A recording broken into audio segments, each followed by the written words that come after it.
Good evening, everyone, and thank you for coming to this program. I see so many familiar faces, so many wonderful devotee faces, and very nice to see you all.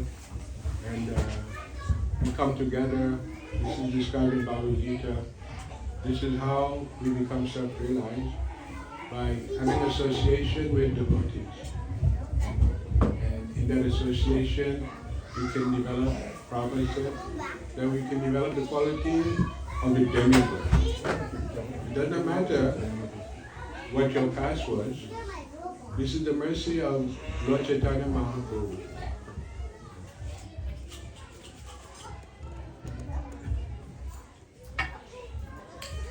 It doesn't matter what your past was. As soon as you become a devotee and you take to chanting Hare Krishna and you take to following the bona fide spiritual master, then your past is insignificant. It does not have any real value. What is concerned now is that you get the opportunity to become a pure devotee. Everyone should strive to be a pure devotee. And to be a pure devotee is not a big position like in the material world. You want to be a big president, or you want to be a big officer, or you want to be a big thing. So being a pure devotee is totally not like that at all. Totally different. And then we have to find out what that is by following the process given to us by the parampara. There's two things I want to speak about tonight. That is the parampara and what Lord Chaitanya Mahaprabhu is giving. The easy process. Easy process. Just like Hiranyakashipu, what he did to become powerful, he went on a mountain, he stand on one leg, in the snow and the rain and all of these things, just to get the attention of Lord Brahma. But we don't have to do that to get the attention of Lord Brahma. We don't have to do all of those things. That's the mercy of Lord Chaitanya Mahaprabhu. You simply have to become a humble devotee. When you striving to become a devotee, do not try to be the best devotee. You don't have to be the best devotee. Anytime you try to be the best devotee, you will fail. You will fail every time.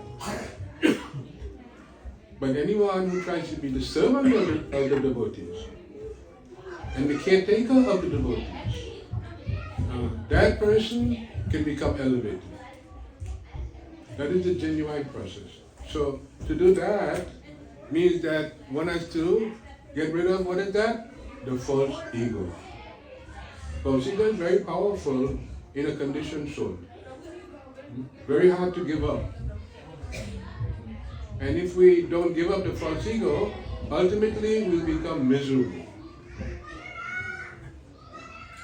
Out of material desires, when they're not fulfilled, we become very disturbed, very unhappy, very miserable.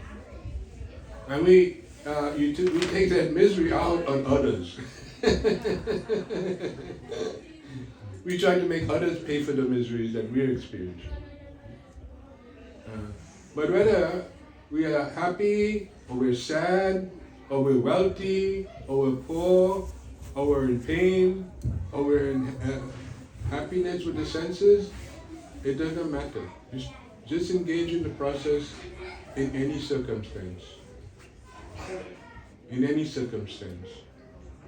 Just like in the old days, I was one of those devotees that used to do Harinam in Boston. That was in 1972. And what we did was we went out in the cold, your dhoti is blowing in the wind, the snow is falling, and you're still chanting, Hare Krishna, Hare Krishna. So you look crazy to other people, but that is the way that you had become realized.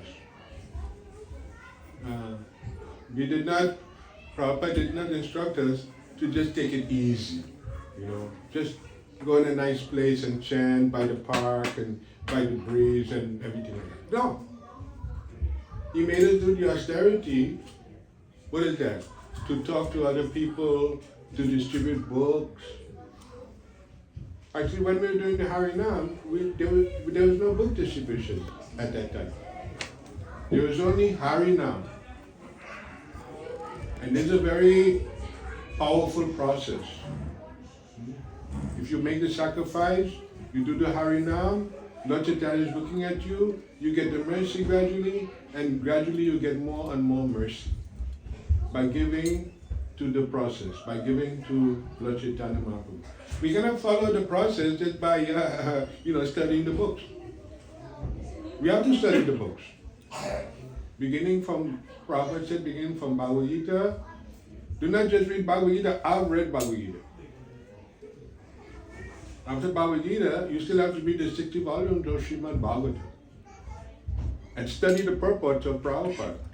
Prabhupada is the key in our process of self-realization. We hold tightly to the lotus feet. Prabhupada said to us, if you have any difficulties, just grab onto my dhoti. So that is the process, to grab onto the dhoti of pure devotees. They are our saving grace. Why? Because we can see them. And we can see them directly and we can hear them. Whatever they have gained, we can get from them. Think of Srila Prabhupada. What did he do? Fly in the plane, in the comfortable plane, to come to do his preaching? He had to give up so many things, his family. You know, it's very difficult to give up your family. For someone to give up their family to follow the spiritual master, that's very difficult. Who can do that? But Prabhupada did that. But did he go on the airplane, comfortable, with the stewardess, everybody taking care of him? No. He went on the cargo boat. But nobody to care for him, and him alone. Prabhupada said that you take sannyas, you're like a dead person. Nobody to help you. When you're in house or life, you can always say, my wife, she can get this, she can get the prasadam, she can get it from my wife. But when you're sannyasi, there's no question of my wife, it's you alone. This is when you can find Krishna. So although we're depending on other persons, we should remember that we are with Krishna alone. It's between us and Krishna. It's always been like that. And forever it will be like that. So Prabhupada went on the boat and it was very difficult. You know, if you're on a boat, what is the boat doing? It's rocking, the big waves splashing and turning, and so you have to sleep all night with this rocking and turning or rocking and turning for a long time. I don't know how long it takes to get from India in a boat, maybe 3 months or something, some long period of time. And it got to Srila Prabhupada's heart. And he had heart attacks, you know. And the miracle was, the captain of the boat said the next day, after Prabhupada had the heart attack, the Atlantic Ocean was calm. Calm so Prabhupada could continue. So this potency of Krishna is not just for Srila Prabhupada, it's available for all of us. It's available for all of us. But first thing we have to do is familiarize ourselves with the process. And chanting Hare Krishna, taking prasadam, association with devotees, all these things are aimed at the purification. When the false ego is purified, then your real beautiful self will come forward. Your real beautiful self is hidden by all of these contamination. If we don't know what the contamination is, we'll go on thinking that we are already purified. We're already happy already. Just like materialistic persons, they're not concerned by coming to a program chanting Hare Krishna. They feel they're doing all right already. But are they doing all right already? No. You cannot cheaply get God. You cannot cheaply get Krishna just because you know about him. You have to follow the process. That is the purificatory process. In our case, it's made it very easy. Nobody's asking you to do big austerities. Prabhupada trained us in the morning to do austerities by chanting Hare Krishna all morning, by coming to the Srimad Bhagavatam class. I've had so many nice opportunities to hear from Srila Prabhupada in his Bhagavatam class. And in the old days, I was a brahmachari. We used to go and see Prabhupada in the evening, him talking to guests. So we would come there, we all sit in a line, and everybody would stack up there, and Prabhupada would be continuing. Every movement that Prabhupada made was very attractive to his disciples. He'd move his hand, that would be attractive. He would move his head, that would be attractive. He would walk there, that would be attractive. So in this way, unless you have an attraction for pure devotees, it's very hard to find Krishna, because what's the attraction? What's the attraction? The attraction cannot be, oh, the prasada was very nice. If we think like that, we'll go to the restaurant. The restaurant food is very nice. So if we think like that, if we think like the Srimad Bhagavatam was a nice book about Krishna, there's so many books about Krishna. So, of course that's very nice also. We should not look down on people who are not in the Krishna consciousness movement. Very important. Because in the Krishna conscious movement, we're connected with all souls. It's not just a movement connected with people who are in Krishna consciousness. Of course, its mercy is coming through the parampara system, and it's coming where? To you. Why is it coming to you? Not by chance. It's coming to you because Lord Chaitanya is directing it towards you. You have done something that Lord Chaitanya is pleased with. So, by being pleased, Lord Chaitanya has decided, I'll give you Krishna. And I'll show you how to attain Krishna. It doesn't matter what you've done before. Just like in Chaitanya Charitamrita, there's a story of Jagai and Madhai. What were they? Drunkard, women hunters, you know? In the fallen society, these are the natural things. Right? Everybody's a woman hunter, everybody's a drunkard, you know, so many things. And so, what is the result? What is the result of not being a devotee? If you are a womanizer, what is the result? You'll become unhappy, you'll be punished. If you're a drunkard and a drinker, what will be the result? You'll become a drunkard and you'll get punished. So to save us from misery, to save us from punishment, of course, if you're very lucky, you have nice parents, they will save you. Your parents will always be anxious about who you're going associating with. You know, this is always on parents' mind with the children. So, the Krishna consciousness movement will show us how to take care of everything. You know? Not just chant Hare Krishna, but how to do our regular daily dealings. By going to developing a good character, by having a job, as much as you can. Of course, a devotee cannot work too closely with non-devotees. What will non-devotees do? If you have a devotee friend, he gives you a joke, it's about Krishna. And we will laugh together. But what will a non-devotee jokes be? Not very funny, right? not very funny. Part of Krishna consciousness is very, you have to be blissful, you have to be happy, you have to be content, you have to be smiling, you have to be blissful. And part of Krishna consciousness, you have to be serious, you have to be grave, you have to be very deep in your understanding, you have to be silent. So both those things are there. Just like Srila Prabhupada, if you see him smile and laugh, you become very excited by that. And Prabhupada was asked, sometimes he looked very serious, very, very grave, nobody knows what he's thinking about. And Prabhupada said, oh yes, that's when I was enjoying the most. So a devotee is enjoying in all circumstances. But the enjoyment is not temporary. Like he enjoys something and it goes away. This is material life,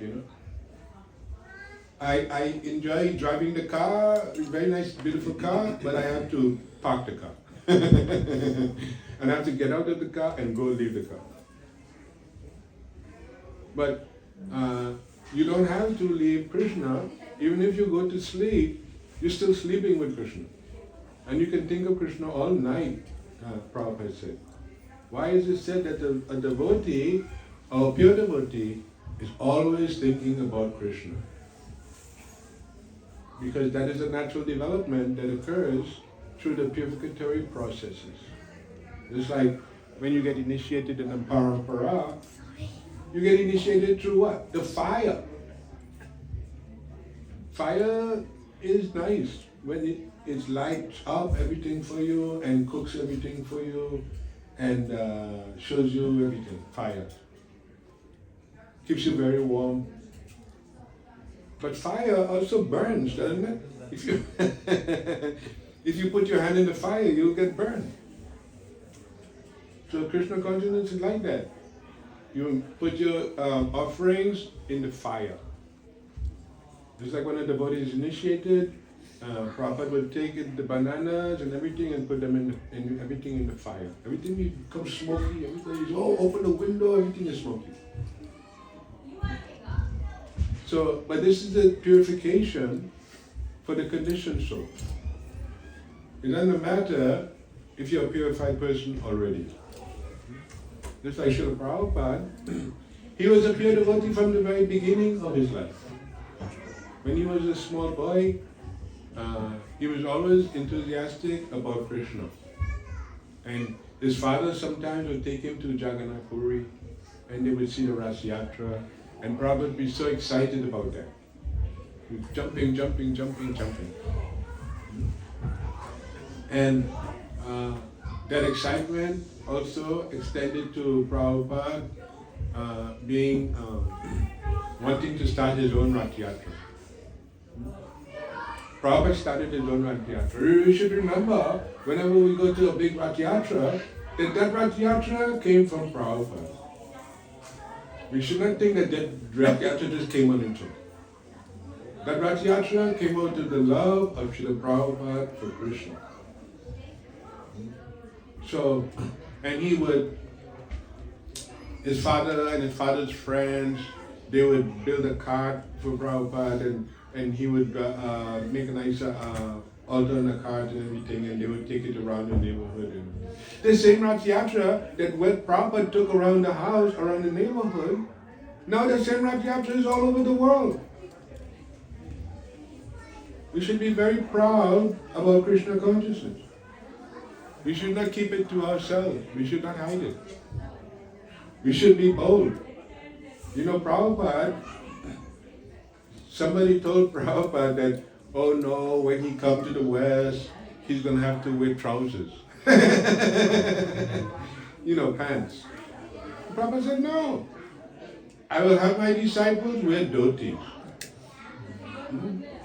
And what did Prabhupada do about that? Tilak? Tilak is so strange. If you talk to somebody who doesn't know about tilak, then they're looking at the tilak. Oh, what is that?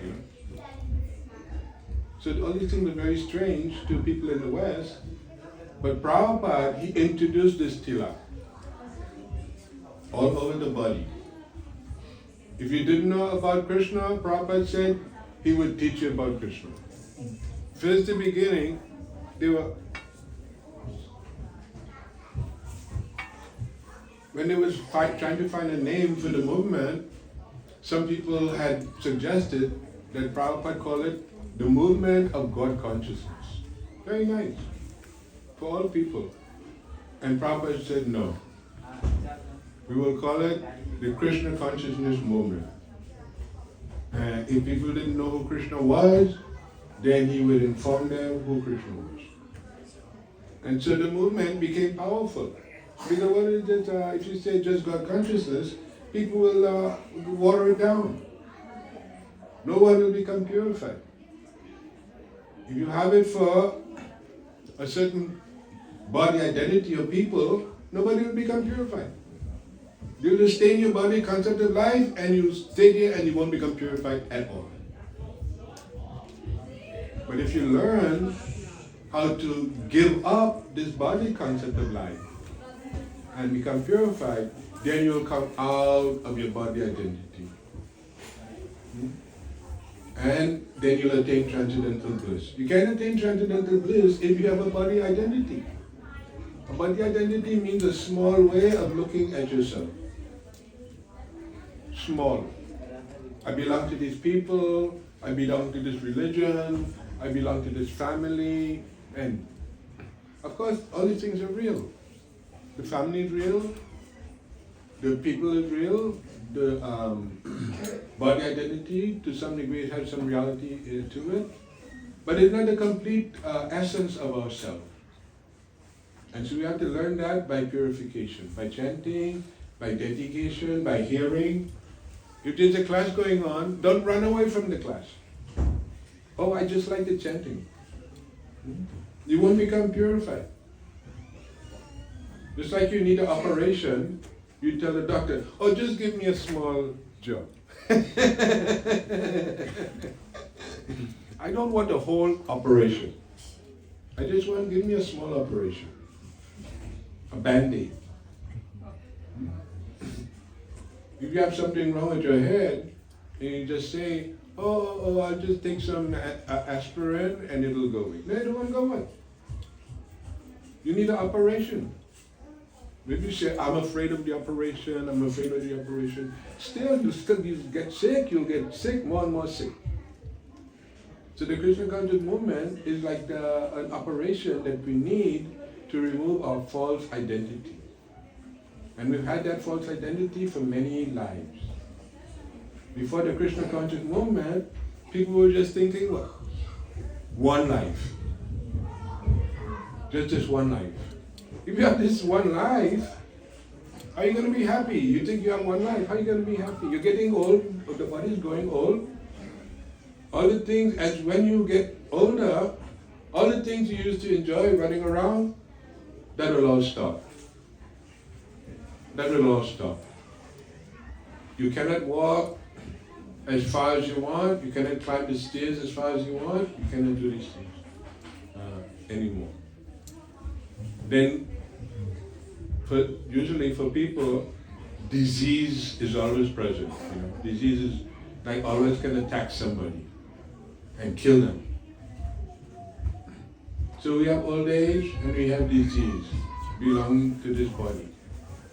And ultimately, no matter if you think you're very nice, you still have to give up the body. So before you give up the body, this Krishna conscious movement will give you the purification you need so that at the end of your life, you'll have a very auspicious afterlife. Either in the heavenly planets, or in the higher worlds, or in Vaikuntha Loka, or in Krishna Loka. Depends on your desire. You do not think that Krishna consciousness is so difficult that for me it's so hard. No, it's easy. Part of it, if you have to chant Hare Krishna, how difficult is that? Of course, for a conditioned person, chanting Hare Krishna is very difficult. And for a conditioned person, eating prasadam is very difficult. They want to eat so many wild things. So all these things are easy But they can become difficult if we are conditioned souls. If you're conditioned souls, you cannot remain chanting Hare Krishna for a long time. As soon as you chant 1, 2, 3 rounds, you'll become tired of chanting. But if you develop this, what is called, Prabhupada said, Ruchi, when Ruchi develops, then you are very excited about the next round. You chant 1 round already, but you're thinking, oh, the next round is going to be nice. So this way, you can only develop Krishna consciousness if you have love for it. If you have love for it. You cannot do it just to become a pure devotee. You won't do it, you won't become a pure devotee. But if you develop the love, then it'll be easy, gradually you'll become attached, and next thing you know, you'll become a pure devotee. So the process is very clear. You follow in the footsteps of the Parampara. That is, in our case, we have very great spiritual masters. Bhakti Vinod Thakur. He was the head priest in Jagannath Puri temple. His son, Srila Bhakti Siddhanta Saraswati Goswami Maharaj, very advanced, very powerful pure devotee in India. And his spiritual master, oh my God, Gaurkishore Das Babaji Maharaj. He was such a powerful devotee that people used to follow him everywhere. And people used to donate money to him everywhere he went. He became so detached that he used to go in the forest and hide from all of these crowds. Once he asked Bhakti Vinod Thakur to, since people making all the donations, then he wanted Bhakti Vinod Thakur to keep all the Lakshmis, keep all the monies saved for him. So Bhakti Vinod was saving all the Lakshmis for him. And then one day he came and said that he wanted all the Lakshmi, and Bhakti Vinod said, what do you need all the Lakshmi for now? And he said that he wanted to buy up all the sweets and all the things from the shops in Vrindavan and feed it to the cows. And Bhakti Vinod said, what about the people? You don't want to give to the people? And he said, no, the people are crazy. Let's feed the cows. Gorka Shadas Babaji. So his way of thinking is different. His way of thinking is way different. Next time he came, he got all the Lakshmi together again, and Bhaktivinoda Thakur said, what do you want to do with the Lakshmi now? Now he wanted to feed the dogs. And Bhaktivinoda Thakur said, you feed the dogs, what about the people? He said, the people, the people are crazy. But the dogs, you see the dogs are always there by the temple, the dogs are always very dedicated. Animals are like that, they're very dedicated. So he got all this Lakshmi and buy all this sweets and prasad and everything, and he fed it to the dogs. Very exemplary devotee. The way they think, we cannot think like them. We cannot imagine how they think. Because their thinking is very purified person. So we have everything available for us. Everyone should familiarize themselves with this chanting.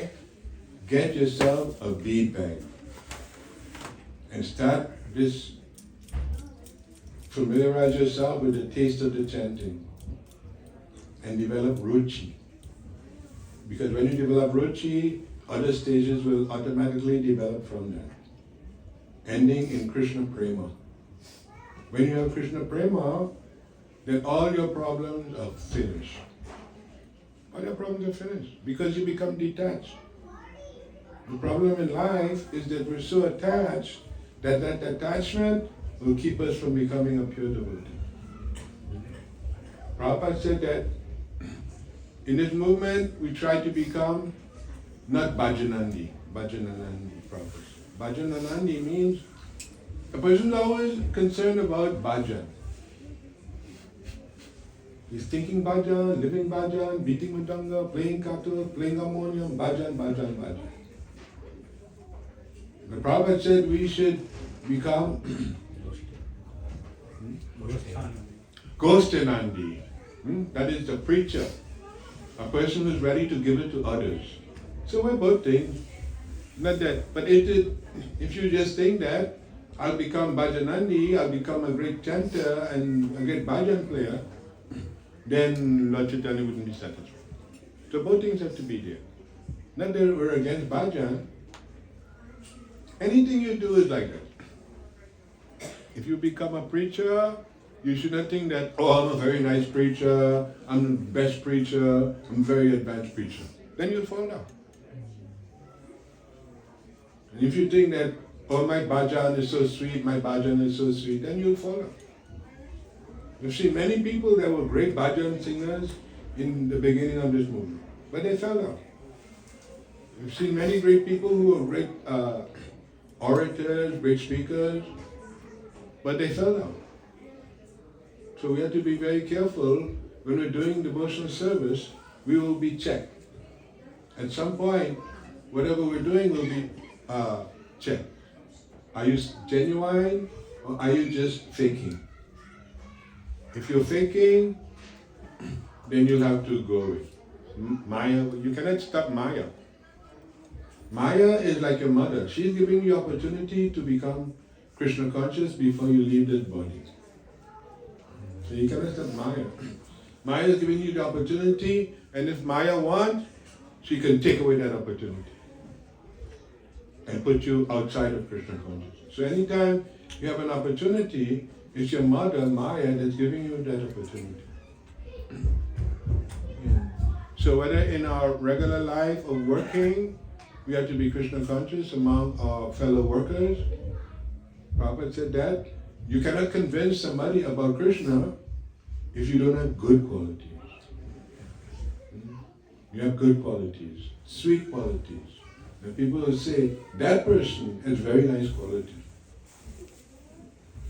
And so where these good qualities come from, Prabhupada said that you can develop the qualities of the demigods gradually. So where did it come from? This comes from the purification and the good association. We should always aspire to find somebody who is better than us. In our material life, we hate to find somebody who is better than us. But in Krishna consciousness, we want to find somebody who knows more than us. We want to find somebody who is more purified than us. We want somebody who is more realized than us. And then we offer them our respects. We don't hide our respect from them. So this is the way to become purified. By gradually taking to the process and becoming free from the body identity, developing ruchi, that's also called ananda. You have that quality. That's the one quality that's eternal. It's hidden in the heart. And being a Krishna conscious devotee, you have an opportunity to uncover that. When you uncover that, you'll be just like Srila Prabhupada. All the time we could see that he was in ecstasy. He was in ecstasy, he was always blissful, and you could see in his body the symptoms of ecstasy. Ecstasy and sense gratification don't mix together. This is a problem. So first, to find ecstasy, we have to give up our desires for sense gratification. Anytime, anything that we enjoy with the senses, we should be able to connect that to Krishna. Our prasadam, but the prasadam is very nice, but the prasadam is coming through Krishna. The chanting is very nice, it's like a very nice chant, very blissful. It's coming to Krishna. If you have a nice material facilities, nice house, nice friends, that is coming through Krishna. So in this way, your family, your friends, your life, everything will be connected to Krishna. And that is the way to enjoy life. Anything you enjoy and you forget Krishna, it will definitely lead to some kind of misery. You have a very nice wife, If you don't engage your wife in Krishna consciousness, you'll end up suffering with the wife. Right?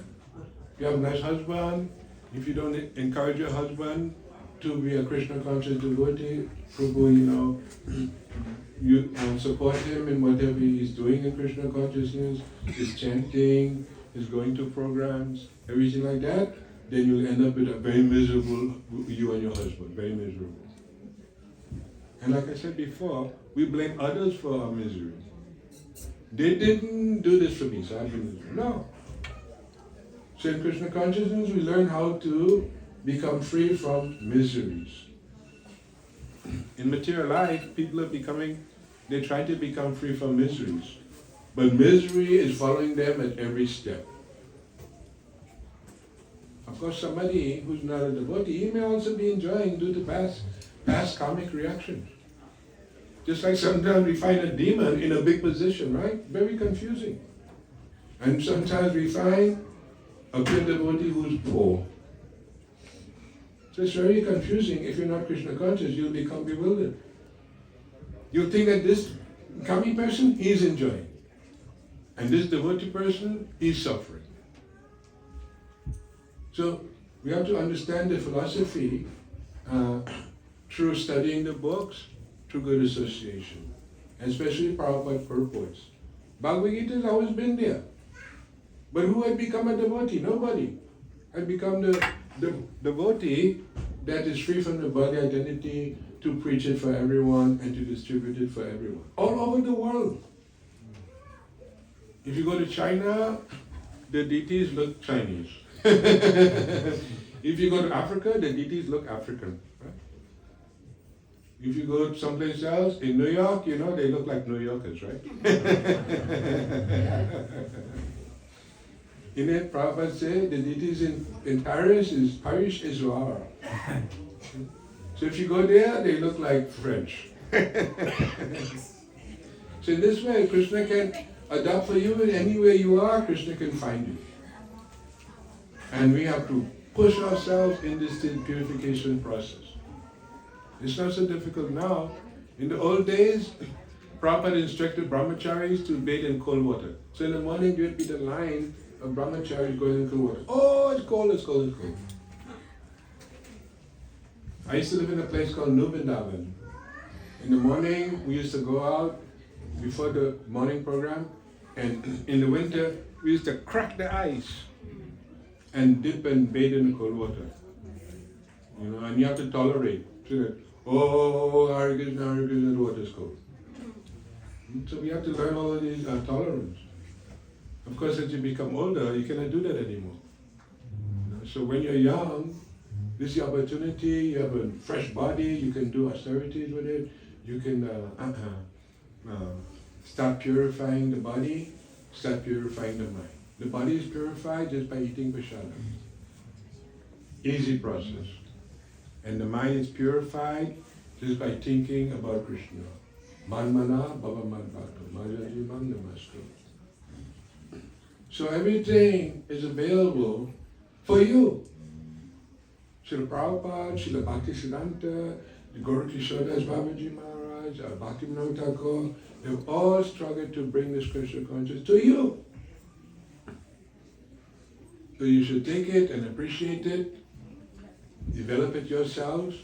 You cannot give it to somebody else unless you develop it yourself. Very important. So when you're chanting, don't just enjoy the chanting. Remember that you engage in this purificatory process to help you to become a pure devotee. So everybody can become a pure devotee. Jai Nitai Haribo. Everybody can become a pure devotee. There's nobody, you can't become a pure devotee because of such and such and such. There's no such thing. It's available for everyone. It doesn't matter what you were in the past. The example is Jagai Mata.